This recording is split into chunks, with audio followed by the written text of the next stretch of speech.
അപ്പോൾ പാലക്കാട് വന്നപ്പോൾ ലൈക്ക് എന്താ പറയുക, എനിക്ക് ഗിറ്റാർ കണ്ടിന്യൂ പഠിക്കണം എന്ന് ഭയങ്കര ആഗ്രഹം ഉണ്ടായിരുന്നു. അപ്പോൾ ഓൾറെഡി ഇത്രയും വർഷം 3, 4, 5, 6, 7, 8ാം ക്ലാസ് വരെ പഠിച്ചു.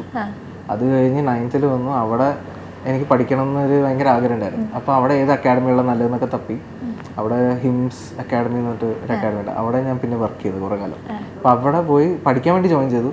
ചെറിയ അക്കാഡമിയാണ് അവിടെ, വലിയ അങ്ങനെ ഫെസിലിറ്റി ഒരു ഗ്രൂപ്പ് അക്കാഡമി പോലെയായിരുന്നു. ഇപ്പം മാറിയിട്ട് ഇപ്പോൾ സ്റ്റുഡിയോ സെറ്റപ്പൊക്കെ ആയി. പക്ഷെ അവിടെ ലൈക്ക് പഠിപ്പിക്കാൻ അതന്നെ അവിടെ ചെന്നിട്ടാണ് പഠിക്കൽ. അവിടെ എൻ്റെ സ്റ്റോപ്പായി. പിന്നെ എനിക്ക് മനസ്സിലായി അവിടുത്തെ ഫാദർ സനിൽ ജോസ്, ആ ഫാദർ ഭയങ്കര സപ്പോർട്ട്, ആൾക്കെന്നെ ഭയങ്കര ഇഷ്ടമായി. പിന്നെ ആളെന്നോട് പറഞ്ഞു, എടാ നീ ഇവിടെ പഠിപ്പിക്കും, നിനക്ക് അത്രയും സ്കില്ലുണ്ട്, പഠിപ്പിക്കാൻ തുടങ്ങുന്നത്.